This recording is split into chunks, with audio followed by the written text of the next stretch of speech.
While most, if not all of you, have only had one birthday, I have had two, thanks to my decision to have a stem cell transplant last June. Today I want to talk about what a stem cell transplant is. I want to discuss with you the definition of a stem cell transplant, as well as prep period, hospitalization, and then recovery. I have created a caveman PowerPoint to assist you in following along with my main points.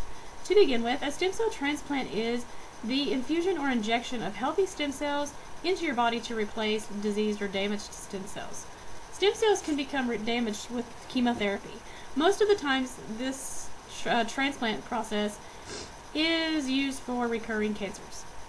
And during your first bout, the chemo wipes out your cancer cells, but also takes down some healthy cells as well.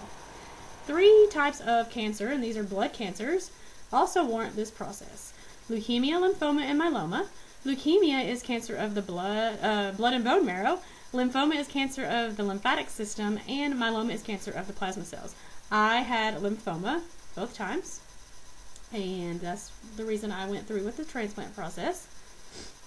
Once you are diagnosed with one of those cancers, you will undergo a regimen of chemo and to put yourself into remission.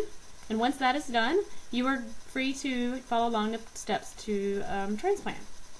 The types of transplants that are available are autologous and allogeneic.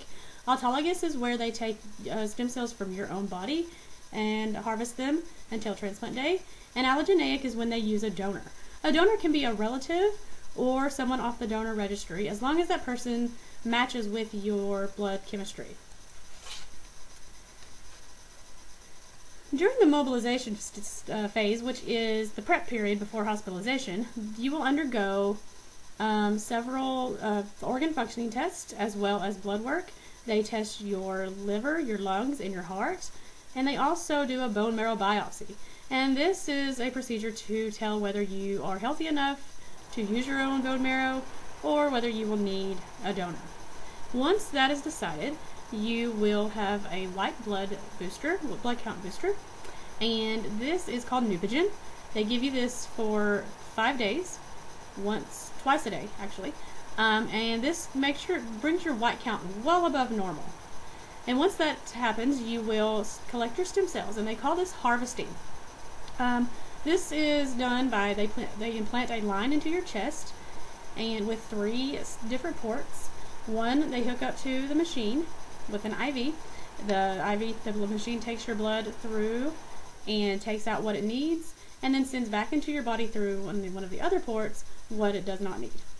Once that is done, and that can take anywhere from 1 to 5 days. It took me 4, and I have had friends who went in a couple hours, were done. Not my luck. Once that is done, you have a week off to do as you please, whatever you feel like doing after high-dose chemo. But then you go into the hospital, and you have 6 days of high-dose chemo to wipe out your immune system. And then you have a day of rest, and then it's transplant day. This is day 0. And from there on, they count up. Day 1, day plus 2, day plus 3, day plus 4, and so on and so forth. They also call transplant day your rebirth day.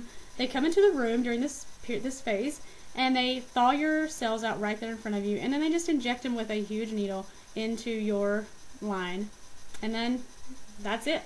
After that is recovery, and this is the most agonizing part for me.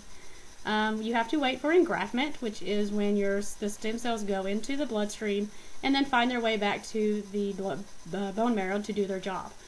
Once that takes place, your blood count will recover and your immune system will become a little healthier. But the long-term side effects are still lingering.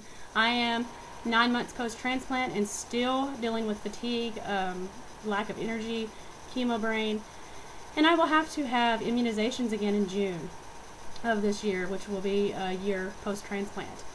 I hope you now have a better understanding of the stem cell transplant process, and God forbid you are ever in the situation to have this, you can be reborn.